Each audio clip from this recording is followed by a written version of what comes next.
शिक्षा विभाग राजस्थान सरकार की प्रस्तुति शिक्षा दर्शन। बच्चों देखो ज्ञान बढ़ाओ, पढ़ते जाओ बढ़ते जाओ। डीडी राजस्थान पर सोमवार से शनिवार क्लास 1 से क्लास 12 तक, क्लास 9th और 10th के लिए 12:30 से 1:30 बजे तक, क्लास 11-12 के लिए दोपहर 1:30 बजे से 2:30 बजे तक और क्लास 1 से 8 के लिए 3 बजे से 4:15 तक। नमस्ते दोस्तों, राजस्थान सरकार के शिक्षा दर्शन प्रोग्राम में आप सभी का फिर से स्वागत है। आज के इस वीडियो में हम दूरदर्शन के माध्यम से क्लास 9 और क्लास 10 की पढ़ाई करेंगे। तो चलिए देखते हैं कि आज हम क्या पढ़ेंगे। आज क्लास 9 में हम विज्ञान के पाठ गति का भाग 3 और 4 पढ़ेंगे। इसके साथ हम सामाजिक विज्ञान के पाठ फ्रांसीसी क्रांति के भाग 2 को जानेंगे। वहीं क्लास 10 में गणित विषय में वास्तविक संख्याएं के भाग 2 को पढ़ेंगे और सामाजिक विज्ञान के कृषि पाठ के भाग 2 एवं 3 को जानेंगे। इन सभी वीडियो के साथ हम कुछ रोचक प्रश्नों को भी हल करेंगे। दोस्तों, आप सबसे उम्मीद है कि आपने अपनी कॉपी और कलम अपने साथ रखी होगी, जिसमें आप कुछ जरूरी बातों को नोट करेंगे। तो शुरू करते हैं आज का एपिसोड। नमस्कार दोस्तों, आज जो हम अध्याय करने जा रहे हैं उसका नाम है गति। आज हम इसका तीसरा भाग करेंगे और जैसा कि हम अब तक करते आए हैं, ये पहले और दूसरे भाग से थोड़ा ज़्यादा कठिन होने वाला है, परंतु कठिन होने के साथ साथ ये बहुत ही ज़्यादा इंटरेस्टिंग भी होगा। तो चलिए जानते हैं इस वीडियो में हम क्या जानने वाले हैं। तो इस वीडियो में हम सबसे पहले जानेंगे एक समान गति और असमान गति को, और उसके बाद हम बात करेंगे त्वरण की। शुरुआत करते हैं एक समान गति और असमान गति से। तो एक समान गति की अगर हम बात करें तो इसकी परिभाषा है, वस्तु समान समय अंतराल में समान दूरी तय करती है तो उसकी गति को एक समान गति कहा जाता है। यानी कि इसमें क्या होगा कि जो हमारा गति होगा वो स्थिर होगा, मतलब कि गति बदलेगा नहीं। कोई चीज अगर एक ही रफ्तार से चले जा रही है तो उसे ही कहा जाता है एक समान गति।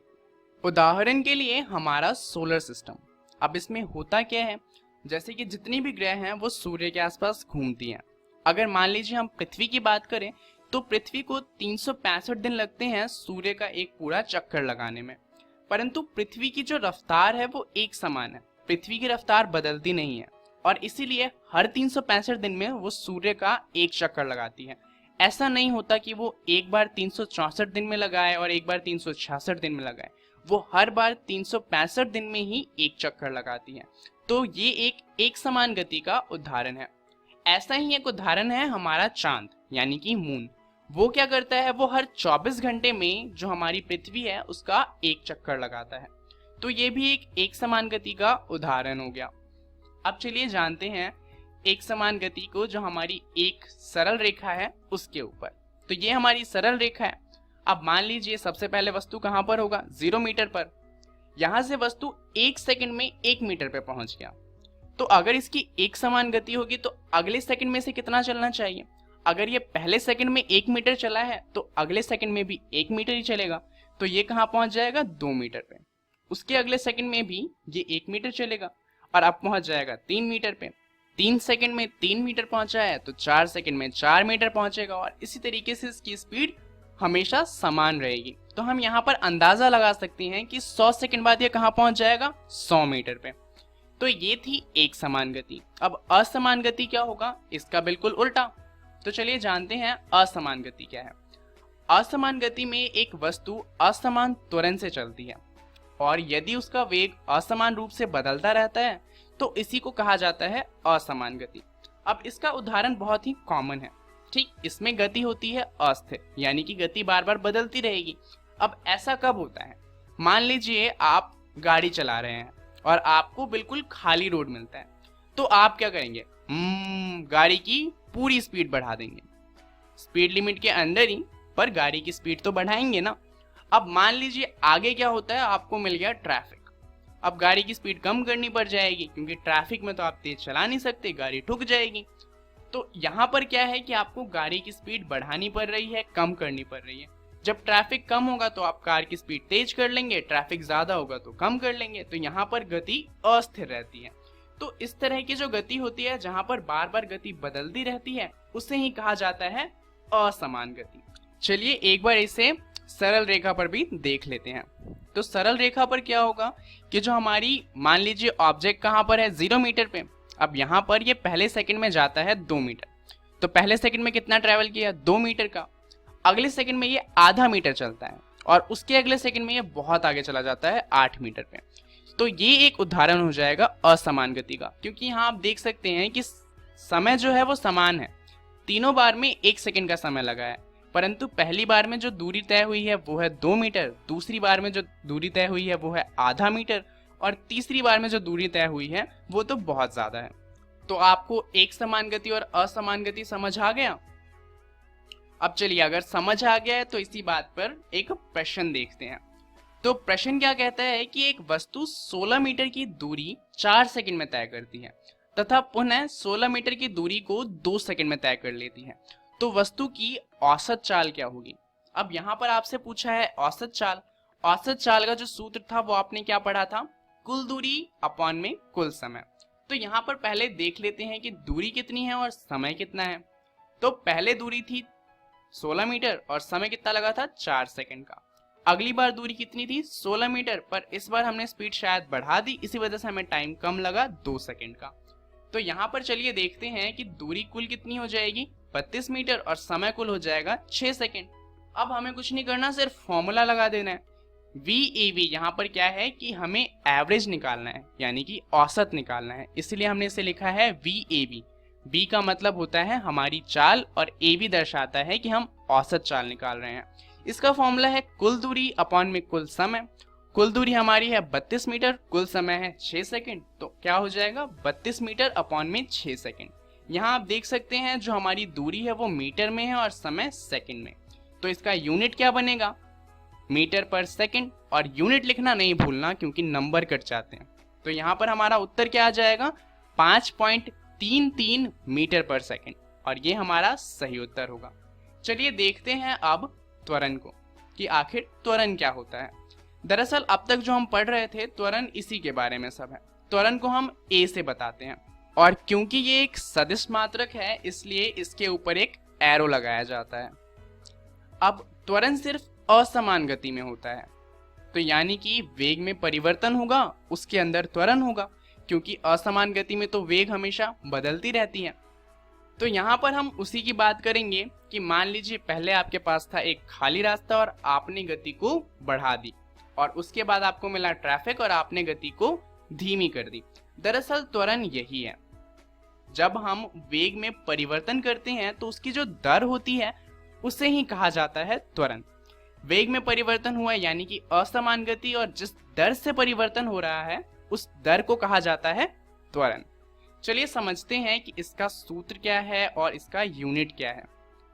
तो त्वरण जो है वो क्या होता है, मान लीजिए पहले कोई कार थी जो u स्पीड से चल रही थी और बाद में वो चलने लगी v की स्पीड से, तो यहाँ पर हमारा जो वेग है वो बदल गया है और इसलिए यहाँ पर a का त्वरण होगा और इसमें कुछ समय भी लगेगा। मान लीजिए वो समय था t, तो यहाँ से जो हमारा त्वरण का सूत्र निकलेगा वो है त्वरण बराबर में v माइनस यू अपॉन में t। अब v क्या है, यहाँ पर v है हमारा अंतिम वेग जो बाद में हमारे कार की स्पीड हो गई थी, यानी कि जो बाद में हमारे कार की गति थी। u क्या है यहाँ पर, वो है प्रारंभिक वेग, यानी कि कार की शुरुआत में गति कितनी थी, और जो t है वो जो पूरा चेंज हुआ है उसमें कितना समय लगा है उसको दर्शाता है।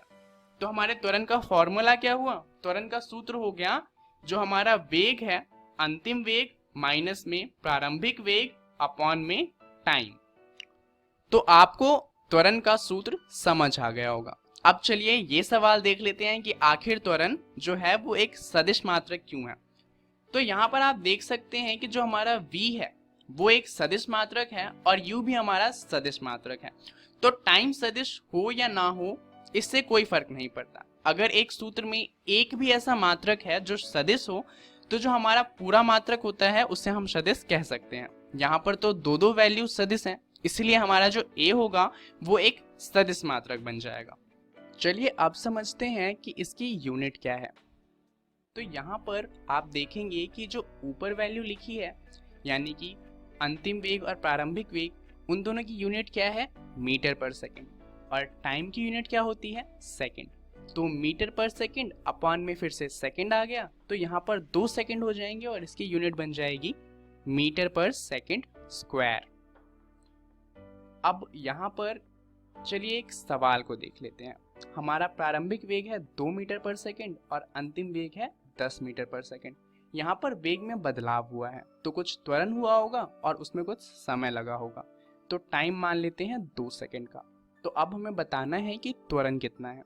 तो जाहिर सी बात है, सामने फॉर्मूला लिखा है, वैल्यू डालनी है, आंसर आ जाएगा। तो यहाँ पर हम a की वैल्यू डालेंगे। हमारा अंतिम वेग है 10 और प्रारंभिक वेग है 2 और टाइम लगा है हमें 2 सेकंड का। तो 10 माइनस 2 जो कि 8 होता है, अपॉन में 2, 8 अपॉन में 2 हमारा आ जाएगा 4 मीटर पर सेकंड स्क्वायर। अब हम क्या करते हैं, हमने क्या किया कि यहाँ पर इन दोनों वैल्यू को आपस में बदल दिया। हमारा प्रारंभिक वेग था 10 और बाद में हमारा वेग हो गया 2 मीटर पर सेकंड। तो ऐसा क्यों हुआ होगा, क्योंकि हमने ब्रेक लगाया होगा, क्योंकि यहाँ पर जो वेग है वो कम हो रहा है। तो यहाँ पर क्या करेंगे, कुछ नहीं, हम बस इन वैल्यू को फिर से थोड़ा बदल देंगे। तो हमारा उत्तर क्या आएगा इस पर, हमारा उत्तर आएगा 2 माइनस 10 अपॉन में 2, जिसका आंसर होता है माइनस का 4 मीटर पर सेकंड स्क्वायर। तो यानी कि जो हमारा त्वरण आ रहा है वो ऋणात्मक है, और ये हमें बताता है कि जो हमारी गति है वो कम हो रही है। तो चलिए जानते हैं गति को। गति किस किस टाइप की होती है, 2 टाइप की, एक होती है एक समान गति और दूसरी असमान गति। एक समान गति में जो त्वरण होता है वो 0 होता है और इसलिए यहाँ पर गति स्थिर होती है। असमान गति में त्वरण 0 नहीं होता और इसलिए गति अस्थिर होती है, क्योंकि वेग हर बार बदलता रहता है। एक समान गति में एक फॉर्मूला है, यानी कि सूत्र है गति का, जो कि है दूरी अपॉन में समय का। असमान गति में 3 फॉर्मूले हैं, एक है v बराबर में u प्लस at, दूसरा फॉर्मूला है s बराबर में ut प्लस में हाफ at स्क्वायर, और तीसरा है 2as बराबर में v स्क्वायर माइनस में u स्क्वायर। अब इन्हें देखकर डरना नहीं है, क्योंकि अगली 2 वीडियो में हम इन्हीं फॉर्मूलों की बात करने वाले हैं और ये तो हमें याद ही हो जाएंगे। चलिए एक बार बस समझ लेते हैं कि यहाँ पर जितने भी हमने u, v, a सब ले रखा है उनका मतलब क्या है। तो मान लीजिए एक कार थी जो आगे गई और थोड़ी आगे जाकर रुक गई, ठीक। तो यहाँ पर हमारा प्रारंभिक वेग होगा कुछ, मान लीजिए वो u था, और बाद में इसका वेग क्या हो गया, v।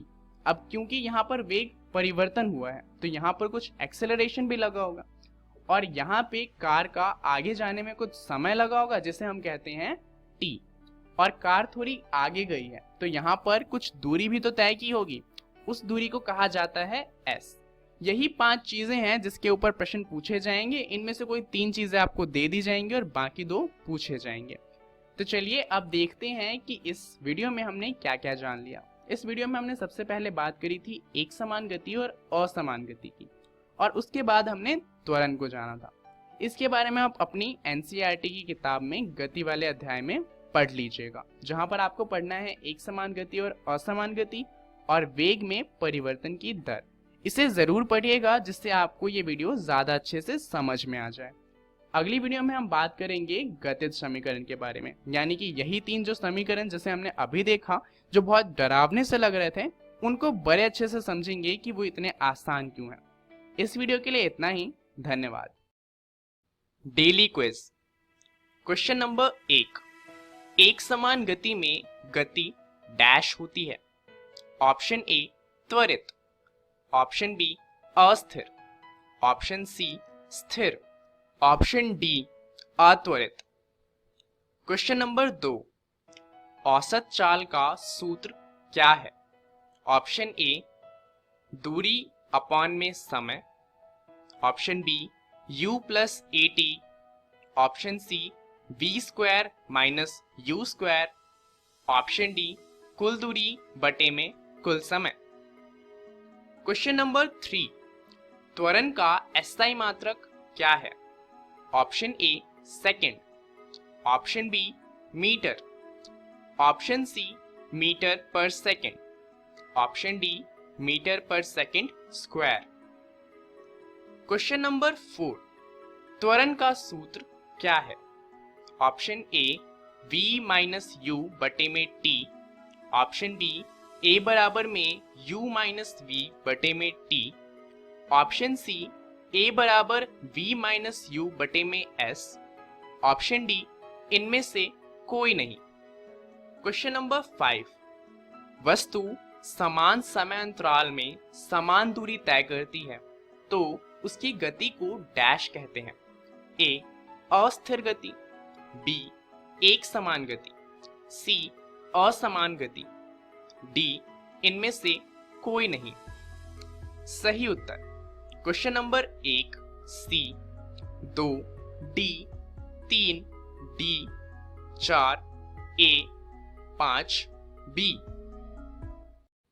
नमस्कार दोस्तों, आज जो हम अध्याय करने जा रहे हैं उसका नाम है गति। आज हम इसका चौथा भाग करेंगे। तो चलिए देखते हैं कि इस भाग में हम क्या जानने वाले हैं। तो सबसे पहले तो हम बात करेंगे गतिज समीकरण की। तो ये गतिज समीकरण क्या है? ये जो 3 फॉर्मूले हैं, v बराबर में u plus A T, s बराबर में यू टी प्लस में हाफ ए टी स्क्वायर और 2as बराबर में v स्क्वायर माइनस में u स्क्वायर, इन्हीं को कहा जाता है गतिज समीकरण। आज हम जानेंगे कि ये गतिज समीकरण आखिर आए कहां से हैं। अब इन्हें पता करने के लिए 2 तरीके हैं। एक तो है जहां पर हम इक्वेशंस का इस्तेमाल करते हैं और दूसरा है जहां पर हम ग्राफ का इस्तेमाल करते हैं। आपकी जो एनसीईआरटी की किताब है उसमें सिर्फ ग्राफ वाला बताया गया है। ऐसा इसलिए क्योंकि जो इक्वेशन वाला है, ग्राफ वाले में कहीं ना कहीं हम उन्हीं का इस्तेमाल करते हैं। तो यहाँ पर हम सबसे पहले समझेंगे कि आखिर किसी समीकरण से इन समीकरणों को कैसे निकाला जा सकता है। तो चलिए इन सब को समझने से पहले एक बार ध्यान दे लेते हैं कि आखिर v, u, s इन सब का मतलब क्या है। तो अगर कोई कार आगे की तरफ जा रही है और पहले उसका वेग u हो और बाद में उसका वेग v हो जाए, तो यहाँ पर कुछ त्वरण लगा होगा जिसे a कहा जाएगा। इसमें जो टाइम लगेगा उसे कहा जाएगा t और ये जो दूरी तय करेगा उसे कहा जाएगा s। अब आपको ये बात पता है, परंतु जो टीचर है जो आपका पेपर चेक करेगा उससे तो ये बात किसी ने बताई नहीं, तो उसे तो नहीं पता ही है। तो अगर आप उसे बताएंगे नहीं कि u का मतलब क्या है, a का मतलब क्या है, तो उसे कुछ भी समझ नहीं आएगा और वो क्या करेगा, काट देगा और आपको नंबर नहीं देगा। तो इसलिए आपको किसी भी समीकरण को निकालने से पहले सबसे पहले ये बताना है कि आप किस सिंबल का मतलब क्या लेकर चल रहे हैं। तो यहाँ हम सबसे पहले बताएंगे कि u का मतलब है वस्तु की प्रारंभिक गति, v का मतलब है वस्तु की अंतिम गति, a का मतलब है वस्तु का त्वरण, s का मतलब है वस्तु द्वारा तय की गई दूरी और t का मतलब है वस्तु द्वारा लिया गया समय।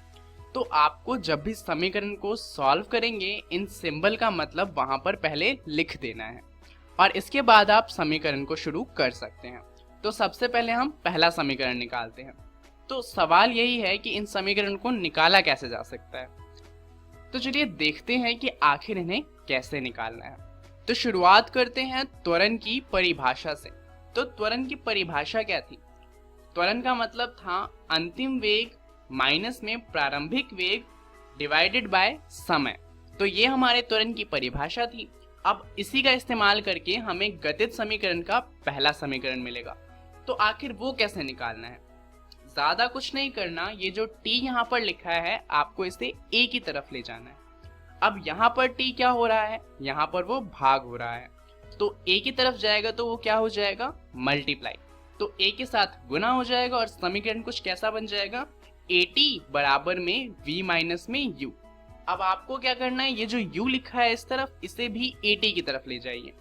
तो इधर u माइनस में है, उधर जाके प्लस हो जाएगा। तो हमारा समीकरण क्या बन जाएगा, हमारा समीकरण बनेगा at प्लस में u इक्वल में v, या फिर ये कह लीजिए u प्लस at इक्वल में v। अब v लिखा है दाईं तरफ और बाकी सारी चीजें लिखी हैं बाईं तरफ। इसे अगर हम उल्टा कर दे तो कोई फर्क तो पड़ने वाला है नहीं, तो चलिए कर देते हैं। तो यहाँ पर क्या हो गया, v बराबर में u प्लस at। यही तो हमारा पहला समीकरण था। बस इतना सा डेरिवेशन, तो बहुत इजी है। तो ये हमारा पहला समीकरण निकल भी गया। अब इसके बाद हमें दो समीकरण और निकालने हैं। तो चलिए देखते हैं कि आखिर उन्हें कैसे निकाला जाएगा। ये थोड़ा सा बोरिंग है, परंतु ध्यान दीजिए, अदरवाइज समझ में नहीं आएगा उसके बाद फिर। तो पहला समीकरण हमारा निकला था त्वरण की परिभाषा से, अगले दो समीकरण निकलेंगे गति की परिभाषा से। तो गति की परिभाषा क्या कहती है? गति बराबर में दूरी अपॉन में समय, यानी कि v बराबर में s अपॉन में t। अब यहाँ पर कितनी गति है ध्यान दीजिए, एक हमारी गति है प्रारंभिक गति और एक है अंतिम गति। तो एक है u और एक है v। अब यहाँ पर कौन सी गति लें? दोनों में से कोई एक उठा लें या फिर दोनों उठा लें? अब दोनों नहीं ले सकते, एक भी नहीं ले सकते, तो हम क्या करेंगे, यहाँ पर हम निकालेंगे औसत गति। औसत गति कैसे निकल जाएगी? दोनों को जोड़ देते हैं और डिवाइड कर देते हैं 2 से, औसत निकल जाएगा।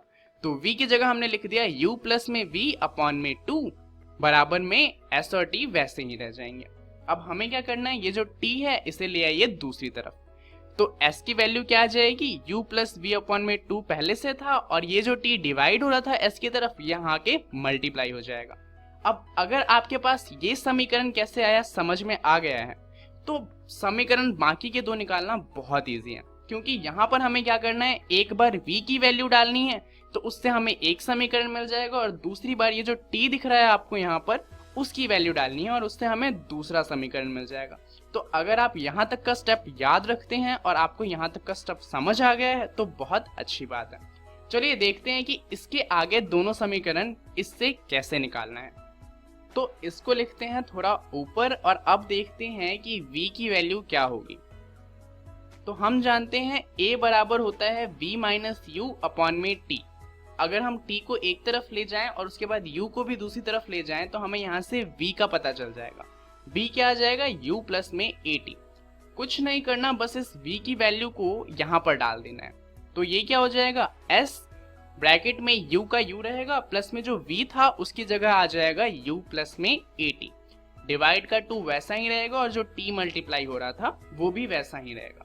अब यहाँ पर जो अंदर दो u हैं उनको हम जोड़ देंगे, तो नया क्या बन जाएगा, s बराबर में 2u प्लस में at अपॉन में 2, और जो बाहर t मल्टीप्लाई हो रहा था वो वैसा ही रहेगा। इसको थोड़ा ऊपर लिख लेते हैं।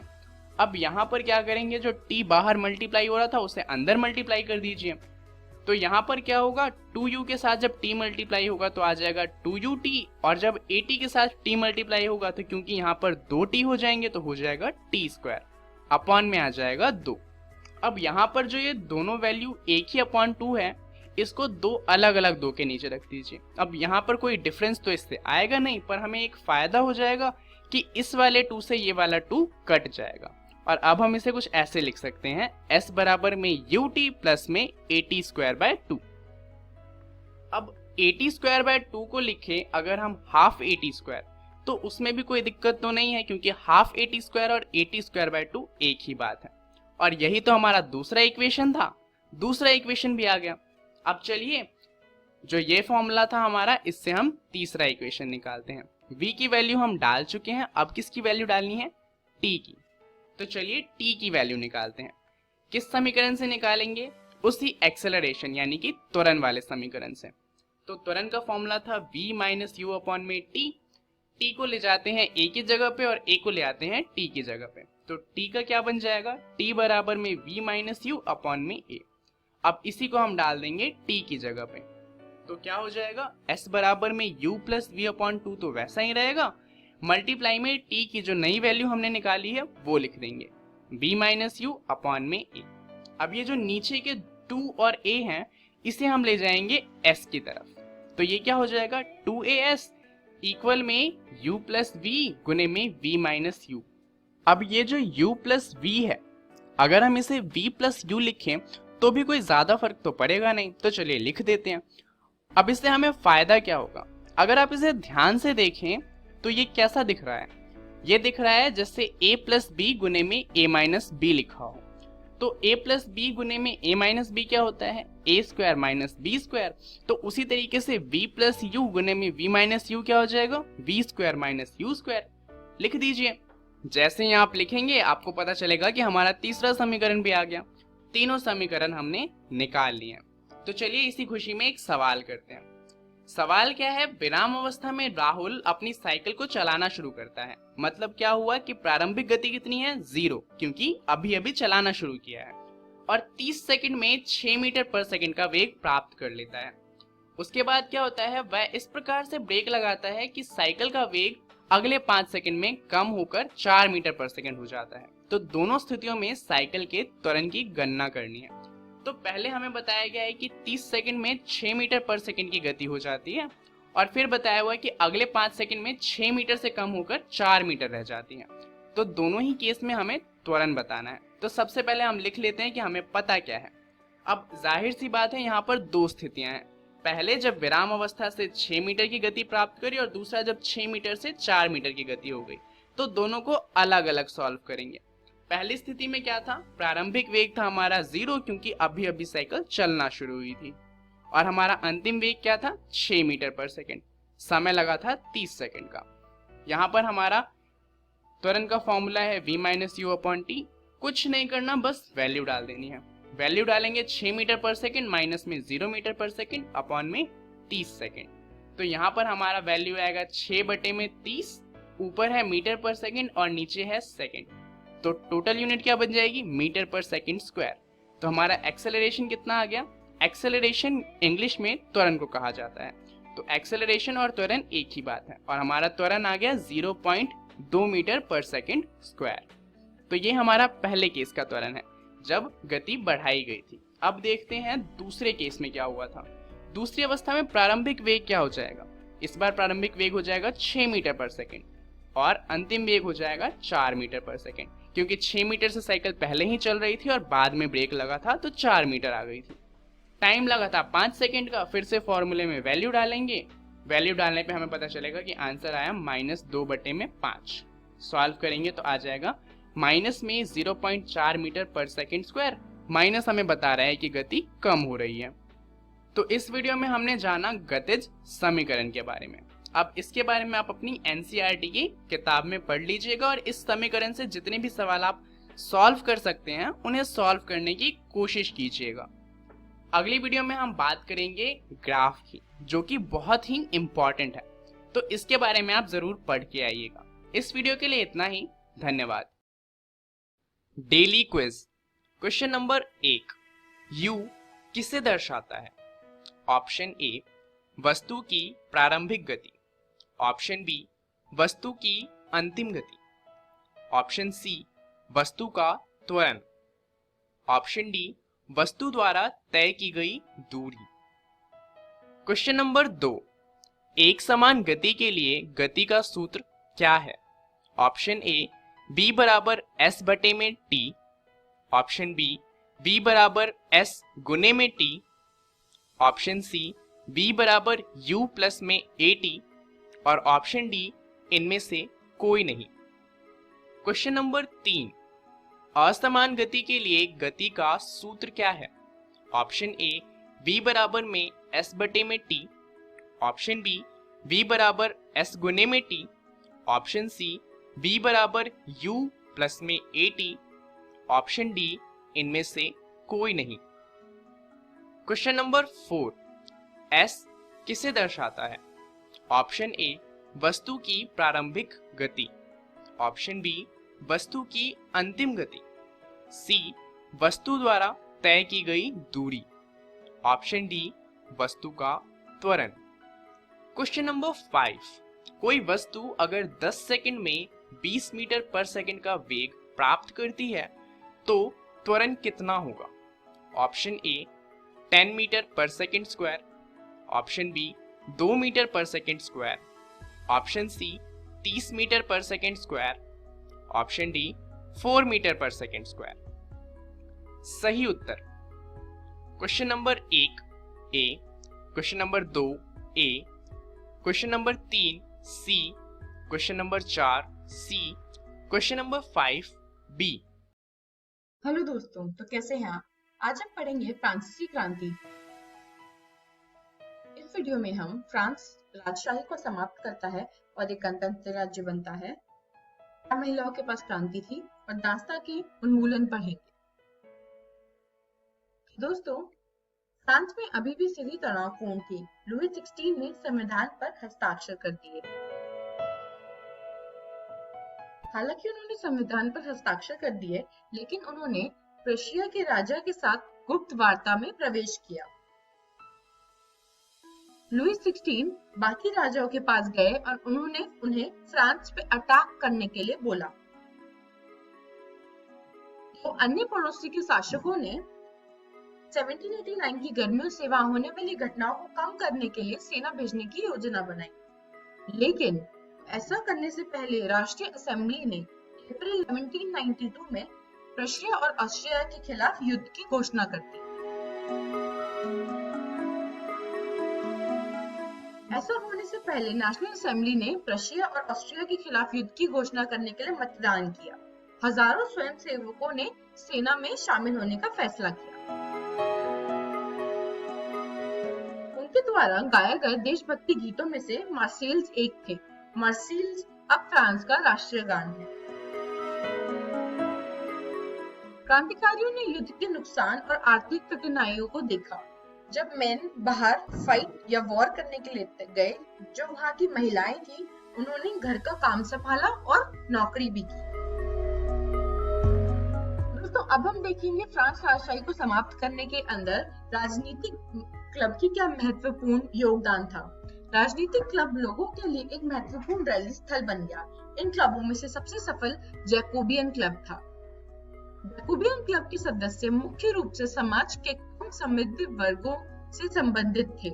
उनके पास एक वर्दी थी जो समान प्रकार की थी। इनके जो लीडर थे, यानी इनके नेता, वो थे मैक्सिमिलियन रॉबेस्पियर। 1792 में जैकोबियंस ने बड़ी संख्या में पैरिसियों के विद्रोह की योजना बनाई थी, क्योंकि जो कम आपूर्ति और भोजन की उच्च कीमतों की वजह से उनको बहुत प्रॉब्लम्स हो रही थी और वे इससे बहुत नाराज थे। फाइनली चुनाव हुए। अब से इस वर्ष और उनसे अधिक के सभी पुरुषों के लिए धन की परवाह किए बिना वोट देने का उन्हें अधिकार मिला। नव निर्वाचित विधानसभा को कन्वेंशन कहा जाता था। सितंबर 1972 को इसने राजशाही को खत्म कर दिया और फ्रांस को गणतंत्र घोषित कर दिया। और इसी दौरान लुई 16 का एग्जीक्यूशन भी हो गया, यानी उन्हें पुलिस से लटका दिया गया। दोस्तों, अब हम बात करेंगे गैलेटिन की। गैलेटिन क्या था? तो दोस्तों, गैलेटिन में ये होता था कि रॉबेस्पियर ने अपनी पॉलिसीज के लिए गैलेटिन का यूज किया, जिसकी वजह से उसका डर हर किसी में बैठ गया। ये एक मशीन थी जिसकी मदद से लोगों के धड़ और उनके शरीर को अलग कर दिया जाता था। इस आतंकी शासन की वजह से रॉबेस्पियर ने अपनी नीतियों को इतनी तेजी से आगे बढ़ाया कि उनके समर्थक भी मॉडरेशन की मांग करने लगे। अंत में उन्हें अदालत ने दोषी ठहराया और गिलोटिन में भेज दिया। दोस्तों, अब हम बात करें नेपोलियन बोनापार्ट की। 1799 में नेपोलियन बोनापार्ट ने फ्रेंच डायरेक्टरी को ओवरथ्रो किया और खुद को वहां का राजा घोषित कर दिया। दोस्तों, ऐसा इसलिए हुआ क्योंकि रॉबेस्पियर के गैलेटिन में जाने के बाद जैकोबियन क्लब नहीं रहा, जिसकी वजह से फ्रांस में पॉलिटिकल इंस्टेबिलिटी थी। दोस्तों, अब हम बात करेंगे महिलाओं के बारे में। महिलाएं घर का काम भी करती थी और नौकरियां भी करती थी, लेकिन महिलाएं इस डिसीजन से खुश नहीं थी कि उन्हें राइट टू वोट नहीं दिया गया। विमेन्स मार्च टू वर्सेल्स 5 अक्टूबर 1789 को वे वर्सेल्स गई और वे लुई 16 को वहां से पकड़ के लेके वापस आई, लेकिन उनका विद्रोह चलता रहा। तो दोस्तों, फ्रांस में उन्होंने बहुत सारे क्लब्स का आयोजन किया।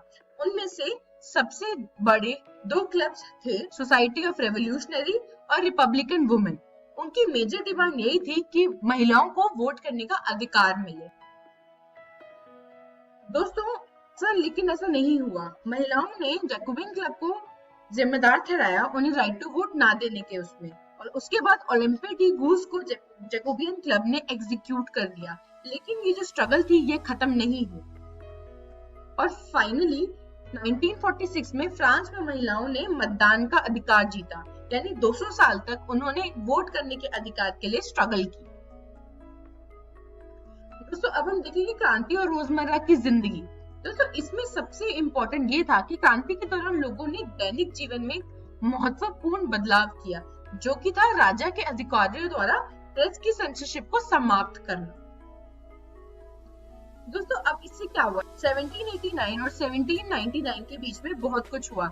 लोगों को वोट करने का अधिकार मिला, और ये भी कि नेपोलियन बोनापार्ट के आने के बाद लोगों ने सीखा जो थी आइडिया ऑफ लिबर्टी और लोगों के जो डेमोक्रेटिक राइट्स थे। तो दोस्तों इस वीडियो में हमने सीखा फ्रांस राजशाही को समाप्त करता है और एक गणतंत्र राज्य बन जाता है, क्या महिलाओं के पास क्रांति थी, और दास्तां के उन्मूलन। दोस्तों मुझे आशा है कि आपको ये समझ आ गया होगा। तो घर जाकर अपनी text book India and contemporary world part 1 से इसे पढ़ें, और अगली वीडियो में हम करेंगे प्रैक्टिस क्वेश्चंस।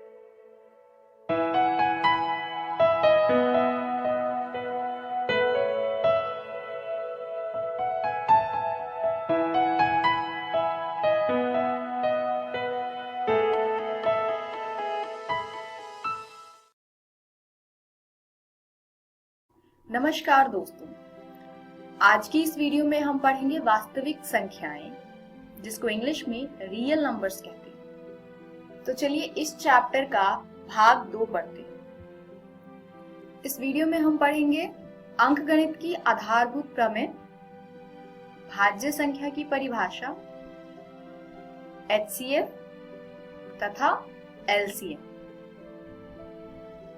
प्रमेय 1.2 यानी कि अंकगणित की आधारभूत प्रमेय। प्रत्येक भाज्य संख्या को अभाज्य संख्याओं के एक गुणनफल के रूप में व्यक्त यानी गुणनखंडित किया जा सकता है, तथा यह गुणनखंड अभाज्य गुणनखंडों के आने वाले क्रम के बिना अद्वितीय होता है। तो इसका अर्थ क्या है? इसका अर्थ है किसी भाज्य संख्या को अगर हम गुणनखंडित करें यानी उसके अभाज्य संख्याओं के गुणनफल के रूप में व्यक्त करें, तो ये अभाज्य संख्याओं का गुणनफल अद्वितीय होता है। यानी जैसे 6 का गुणनखंडित करें हम तो 2 गुने में 3, तो 6 को गुणनखंडित करने पर हर बार 2 गुने में 3 ही आएगा। एक प्राकृतिक संख्या का अभाज्य गुणनखंडन उसके गुणनखंडों के क्रम को छोड़ते हुए अद्वितीय होता है।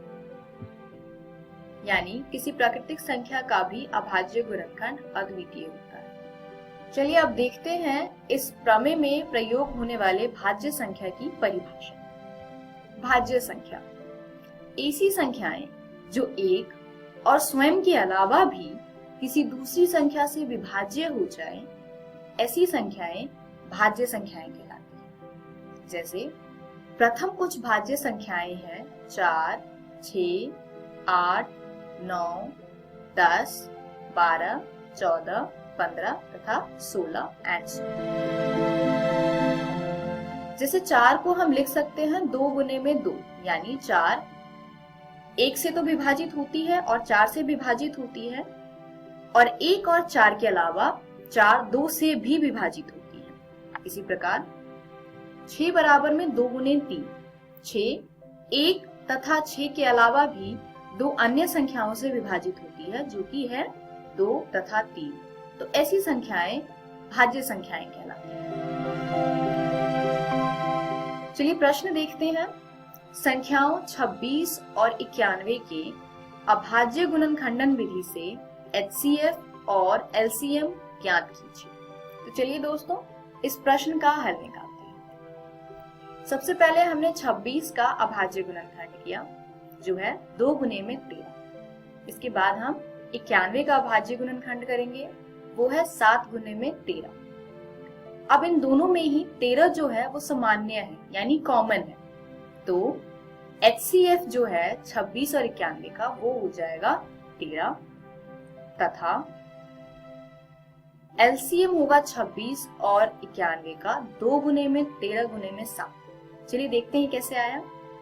अभाज्य गुणनखंड हमारे पास कुछ इस प्रकार था, 26 बराबर 2 गुने 13 तथा 91 बराबर में 7 गुने में 13। तो हमने पहले लिखा ये 2 गुने में जो दोनों में ही समान है, जो कि HCF है इसका, वो गुने में बचा हुआ 7। इस प्रकार हमने सभी संख्याओं को लिख लिया है। बस जो सामान्य है यानी कॉमन संख्याएं जो है उसको एक बार लिखना है। इस सबको गुना करने पर 182 आता है। तो 182 LCM है 26 तथा 91। ध्यान दीजिए 26 तथा 91 का HCF बराबर है 13, यानी संख्याओं में प्रत्येक उभयनिष्ठ अभाज्य गुणनखंड की सबसे छोटी घात का गुणनफल। इसी प्रकार LCM 26 और 91 का है 2 गुने में 7 गुने में 13, जो कि बराबर है 182 के। वो क्या है?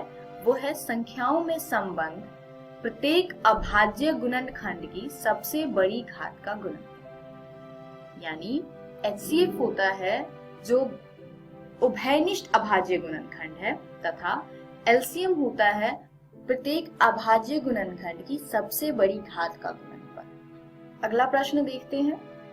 संख्याओं 12, 15 और 21 के अभाज्य गुणनखंडन विधि से HCF और LCM ज्ञात कीजिए। चलिए हल देखते हैं। 12 का अभाज्य गुणनखंड है 2 गुने में 2 गुने में 3। 15 का अभाज्य गुणनखंड है 3 गुने में 5 तथा 21 का अभाज्य गुणनखंड होगा 3 गुने में 7। अब आप देख सकते हैं कि तीनों में ही 3 उभयनिष्ठ है, यानी HCF 12, 15, 21 का होगा 3। चलिए LCM देखते हैं। LCM के लिए हमने तीनों संख्याओं का अभाज्य गुणनखंड लिख लिया है। तो LCM आएगा 2 गुने में 2 गुने में 3 गुने में 5 गुने में 7, जो कि आएगा 420। इसमें हमने क्या किया है? 2, फिर ये 2 हमने लिखा है, 3 जो तीनों में ही कॉमन है यानी उभयनिष्ठ है उसको एक बार लिखा है, 5 की सबसे बड़ी घात 1 है यानी एक बार 5 आया है तो 5 लिखा है, गुने में 7 भी सिर्फ एक बार आया है तो हमने 7 लिखा है। तो आप देख सकते हैं इसमें 12 में 2 की सबसे बड़ी घात 2 है तो हमने 2 को 2 बार लिखा है। गुने में 3 की सबसे बड़ी घात 1 है तो हमने 1 बार लिखा है गुने में। 5 की सबसे बड़ी घात 1 है तो 5 भी एक बार लिखा है तथा 7 की सबसे बड़ी घात 1 है तो 7 को भी एक बार लिखा है। इस प्रकार LCM का मान आया है 420। चलिए देखते हैं 2 धनात्मक पूर्णांकों A और B तथा उसके HCF और LCM के बीच में संबंध। किन्हीं 2 धनात्मक पूर्णांकों A और B के लिए A और B का HCF गुने में A और B का LCM बराबर होता है A गुने में B। तो यह एक सूत्र है जिसको आप अपनी नोटबुक में लिख लीजिए। इस सूत्र पर आधारित एक प्रश्न देखते हैं। 306 तथा 657 का HCF 9 दिया है तथा हमें ज्ञात करना है 306 तथा 657 का LCM।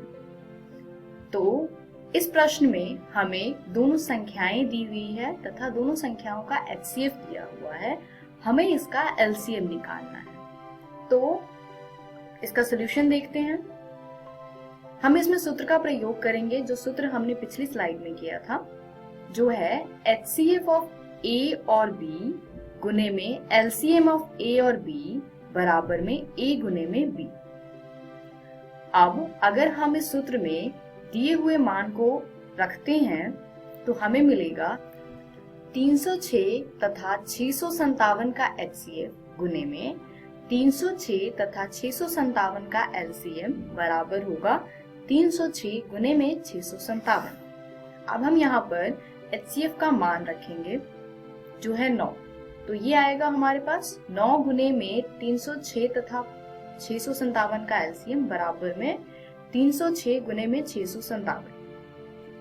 यहाँ हम सॉल्व करेंगे इसको आगे तो हमें प्राप्त होगा दोनों संख्याओं का LCM बराबर में 306 गुने में 657 बटे में 9। अब हम इस 9 से 306 को काटते हैं, ये 34 बार में कटेगा।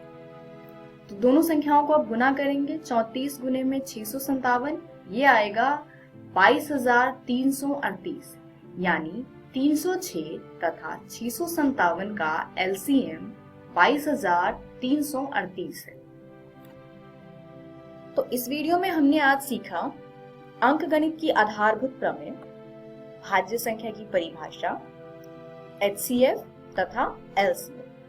अगली वीडियो में हम पढ़ेंगे अपरिमेय संख्याओं का पुनर्भ्रमण। तो इसी के साथ आज की वीडियो समाप्त होती है। धन्यवाद। नमस्कार दोस्तों, आज हम कृषि अध्याय का अगला भाग पढ़ने वाले हैं। पिछले भाग में हमने कृषि के प्रकारों के बारे में जाना, रबी की फसल, जायद की फसल, खरीफ की फसलों के बारे में भी अध्ययन किया था। आज हम उसी कड़ी को आगे बढ़ाते हुए कुछ अन्य बिंदुओं पर चर्चा करेंगे। तो देख लेते हैं वो बिंदु कौन कौन से हैं। आज की इस वीडियो में हम भारतीय मुख्य फसलों के बारे में, जिनके अंतर्गत चावल और गेहूं की चर्चा करेंगे। इसके बाद मोटे अनाजों में बाजरा और मक्के की बात करेंगे। तो चलिए शुरू करते हैं आज का अध्याय। दोस्तों, भारत में अनेक प्रकार की फसलों को उगाया जाता है, जिनमें खाद्यान्न के अलावा और भी कई फसलें शामिल हैं। मिट्टी, जलवायु और कृषि की पद्धति में अंतर के कारण देश के विभिन्न क्षेत्रों में अनेक प्रकार की खाद्य और अखाद्य फसलें उगाई जाती हैं। तो सबसे पहले हम बात करते हैं चावल की। भारत में अधिकांश लोगों का खाद्यान्न चावल है। दोस्तों, विश्व का 22% चावल क्षेत्र भारत में है। चावल उत्पादन में भारत का विश्व में दूसरा स्थान है, जबकि पहला स्थान चीन का है। चावल की उपज के लिए अधिक तापमान की आवश्यकता होती है। इसके लिए कम से कम 24 डिग्री सेंटीग्रेड तापमान की आवश्यकता है। बोते समय 21 डिग्री सेल्सियस, बढ़ते समय 24 डिग्री सेल्सियस तथा पकते समय इसे 27 डिग्री सेल्सियस तापमान की आवश्यकता होती है।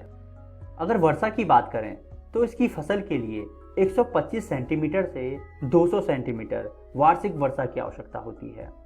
यदि इससे कम वर्षा हो तो वहां पर सिंचाई की सहायता से भी फसल उगाई जा सकती है। चावल उत्तर और उत्तर पूर्वी मैदानों, तटीय क्षेत्रों तथा डेल्टाई प्रदेशों में उगाया जाता है। इसके अलावा नदियों और नहरों के जाल एवं नलकूपों की सघनता के कारण उत्तर प्रदेश, पश्चिम बंगाल, पंजाब तथा हरियाणा में चावल की खेती प्रचुर मात्रा में की जाती है। दोस्तों, अब बात करते हैं गेहूं की। गेहूं भारत की दूसरी सबसे महत्वपूर्ण खाद्यान्न फसल है, जो देश के उत्तर और उत्तर पश्चिमी भागों में पैदा की जाती है। दोस्तों, हमारा देश गेहूं उत्पादन में विश्व का दूसरा बड़ा देश है। यहाँ विश्व का करीब 10% गेहूं उगाया जाता है। यह जाड़े की ऋतु में उगाया जाता है। पकते समय इसे खिली धूप की आवश्यकता होती है। उगाने के लिए समान रूप से वितरित 50 से 75 सेंटीमीटर वार्षिक वर्षा की आवश्यकता होती है। 100 सेंटीमीटर से अधिक वार्षिक वर्षा वाले क्षेत्र में इसकी खेती नहीं की जा सकती। दोस्तों, सिंचाई की सहायता से गेहूं 20 सेंटीमीटर वार्षिक वर्षा वाले क्षेत्र में भी उगाया जा सकता है। भारत में गेहूं सबसे ज़्यादा पंजाब, हरियाणा और उत्तर प्रदेश से प्राप्त किया जाता है। उत्तर प्रदेश देश का सबसे बड़ा गेहूं उत्पादक राज्य है। यहाँ देश का लगभग 1/3 गेहूं पैदा किया जाता है। चलिए दोस्तों, अब बात करते हैं मोटे अनाजों की। ज्वार, बाजरा और रागी भारत में उगाए जाने वाले मुख्य मोटे अनाज हैं। यद्यपि इन्हें मोटा अनाज कहा जाता है, परंतु इनमें पोषक तत्वों की बहुत ज़्यादा मात्रा होती है। जैसे रागी में प्रचुर मात्रा में लोहा, कैल्शियम, सूक्ष्म पोषक और भूसी मिलती है। तो सबसे पहले बात करते हैं ज्वार की। दोस्तों, क्षेत्रफल और उत्पादन की दृष्टि से ज्वार देश की तीसरी महत्वपूर्ण खाद्यान्न फसल है। यह वर्षा पर निर्भर कृषि है। इसमें सिंचाई की व्यवस्था उपलब्ध नहीं होती। इसका सबसे बड़ा उत्पादक राज्य महाराष्ट्र है, जो कि 51% ज्वार पैदा करता है। कर्नाटक, आंध्र प्रदेश और मध्य प्रदेश इसके अन्य उत्पादक राज्य हैं। इसके बाद बात करते हैं बाजरे की। दोस्तों, बाजरा जो कि भारत की कुल कृषि भूमि के 7% भूमि पर उगाया जाता है। यह निर्धन लोगों के लिए पशुओं का प्रमुख आहार है। यह बलुआ और उथली काली मिट्टी पर उगाया जाता है। दोस्तों, बाजरे का सबसे बड़ा उत्पादक राज्य है राजस्थान। इसके अलावा उत्तर प्रदेश, महाराष्ट्र, गुजरात और हरियाणा इसके अन्य उत्पादक राज्य हैं। आइए अब बात कर लेते हैं मक्के की। मक्का एक ऐसी फसल है जो खाद्यान्न व चारा दोनों रूप में प्रयोग में लाया जाता है। यह एक खरीफ की फसल है। इसे 21 से 27 डिग्री तापमान तथा 75 सेंटीमीटर वर्षा की आवश्यकता होती है। इसके लिए जलोढ़ मिट्टी ज़्यादा उपयुक्त मानी जाती है। यह भारत के 3.6% कृषिगत भूमि पर उगाया जाता है। कर्नाटक, उत्तर प्रदेश, बिहार और आंध्र प्रदेश इसके मुख्य उत्पादक क्षेत्र हैं। दोस्तों, बात करते हैं रागी की। यह लाल, काली, बलुआ, दोमट और उथली काली मिट्टी पर अच्छी तरह उगाया जाता है। कर्नाटक इसका सबसे बड़ा उत्पादक राज्य है। कर्नाटक के बाद तमिलनाडु रागी उत्पादन में दूसरे स्थान पर है। चलिए दोस्तों, अब देख लेते हैं आज की इस वीडियो में हमने क्या क्या सीखा। आज हमने भारतीय मुख्य फसलों में चावल और गेहूं का अध्ययन करते हुए मोटे अनाजों में बाजरा, मक्का, रागी और ज्वार के बारे में भी अध्ययन किया। अगली वीडियो में हम इसी अध्याय का अगला भाग पढ़ेंगे। इसके अंतर्गत दालें, गन्ना, तिलहन और चाय के बारे में अध्ययन करते हुए बागवानी फसलें, अखाद्य फसल रबड़ तथा रेशेदार फसलों में कपास और जूट के बारे में अध्ययन करेंगे। आशा करते हैं आपको यह वीडियो बहुत पसंद आई होगी। धन्यवाद। पढ़ने वाले हैं। पिछले अध्याय में हमने कृषि के बारे में जानते हुए उसके प्रकारों का अध्ययन किया और भारत की मुख्य फसलों का भी अध्ययन किया। आज हम उसी कड़ी को आगे बढ़ाते हुए भारत में दालें, गन्ना, तिलहन और चाय के बारे में चर्चा करेंगे। इसके बाद बागवानी फसलें, अखाद्य फसल रबड़, रेशेदार फसलें जिनमें कपास और जूट का अध्ययन करेंगे। तो चलिए शुरू करते हैं। दोस्तों, भारत विश्व में दालों का सबसे बड़ा उत्पादक तथा उपभोक्ता देश है। शाकाहारी खाने में दालें सबसे अधिक प्रोटीनदायक होती हैं, अर्थात शाकाहारी भोजन के लिए हमारे प्रोटीन का स्रोत होती हैं दालें। दोस्तों, भारत में अरहर, उड़द, मूंग, मसूर, मटर और चना मुख्य दलहनी फसलें हैं। दालों को कम नमी की आवश्यकता होती है, अतः इन्हें शुष्क परिस्थितियों में ही उगाया जा सकता है। दालें खरीफ तथा रबी दोनों ही ऋतुओं में उगाई जाती हैं। भारत में मध्य प्रदेश, उत्तर प्रदेश, राजस्थान, महाराष्ट्र और कर्नाटक दाल के मुख्य उत्पादक राज्य हैं। दालों के बाद बात करते हैं गन्ने की। गन्ना एक उष्ण और उपोष्ण कटिबंधीय फसल है। यह बांस की प्रजाति का एक पौधा है। इससे मीठा रस निकाला जाता है। इससे गुड़ और चीनी निकाली जाती है। ब्राजील के बाद भारत विश्व में गन्ने का दूसरा सबसे बड़ा उत्पादक देश है। दोस्तों, गन्ना 21 से 27 डिग्री तापमान और 75 से 60 सेंटीमीटर वार्षिक वर्षा वाले क्षेत्र में बोया जाता है। इसकी खेती में काफ़ी मात्रा में खाद की ज़रूरत होती है। इसकी कृषि के लिए उत्तर भारत की तुलना में दक्षिण भारत में अधिक अनुकूल परिस्थितियां हैं। चलिए दोस्तों, बात करते हैं तिलहन की। दोस्तों, भारत विश्व में तिलहन के उत्पादन में सबसे बड़ा देश है। देश में कुल बोए गए क्षेत्र के 12% भाग पर कई तिलहन की फसलें उगाई जाती हैं। मूंगफली, सरसों, नारियल, तिल और सोयाबीन तथा सूरजमुखी तिलहन की प्रमुख फसलें हैं। इनमें से अधिकतर खाद्य हैं और खाना बनाने में प्रयोग में लाए जाते हैं तथा कुछ फसलों को उद्योगों में कच्चे माल के रूप में प्रयोग में लाया जाता है। दोस्तों, मूंगफली तिलहन की एक मुख्य फसल है। देश में मुख्य तिलहनों के उत्पादन का आधा भाग इसी फसल से प्राप्त किया जाता है। मूंगफली उत्पादन में भारत विश्व का दूसरा बड़ा देश है। आंध्र प्रदेश इसके उत्पादन में भारत में पहला राज्य है। मूंगफली के बाद बात करते हैं चाय की।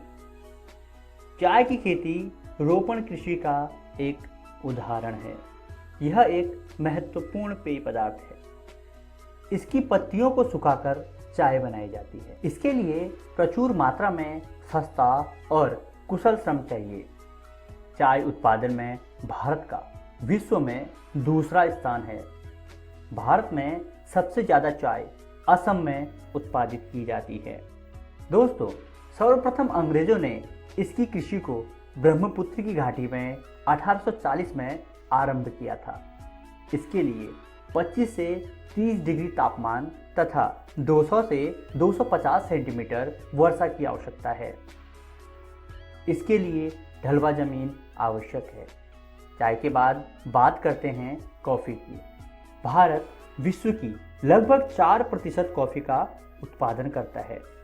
भारतीय कॉफ़ी अपनी गुणवत्ता के लिए विश्वविख्यात है। भारत में लगभग सभी कॉफ़ी दक्षिण में उगाई जाती है।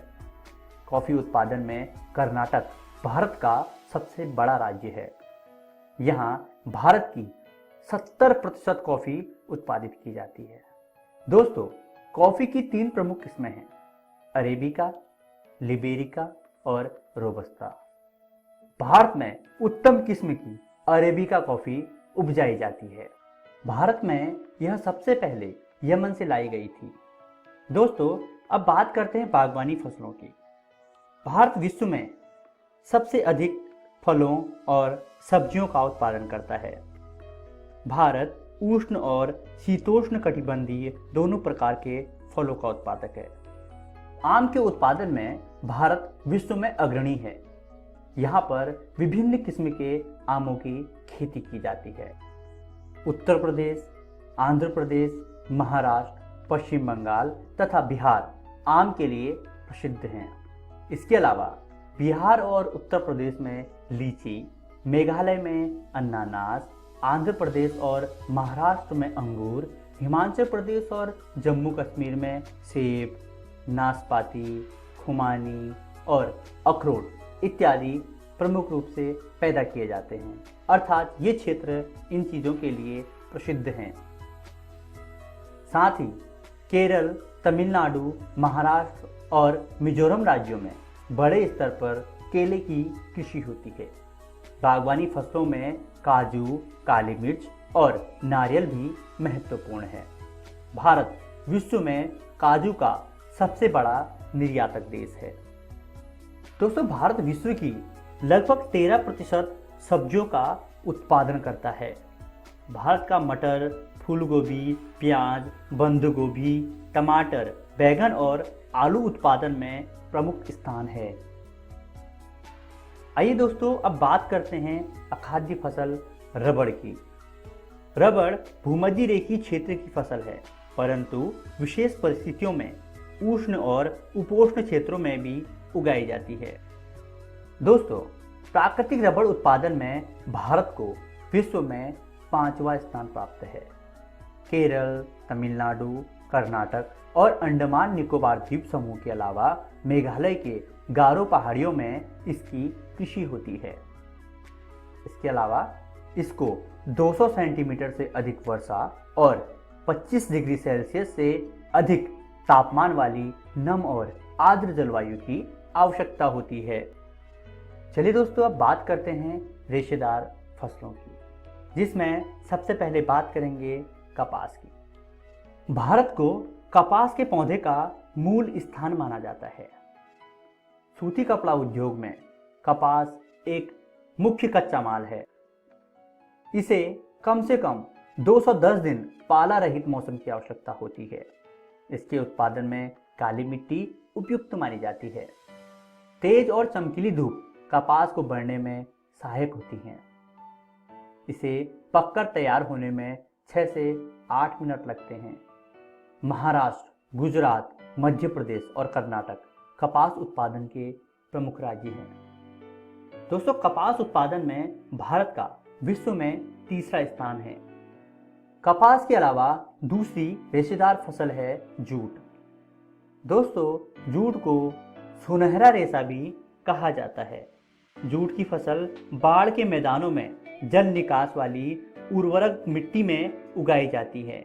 जहां हर वर्ष बाढ़ से आई नई मिट्टी जमा होती है, वहां पर इसका उत्पादन काफ़ी अच्छी मात्रा में हो जाता है।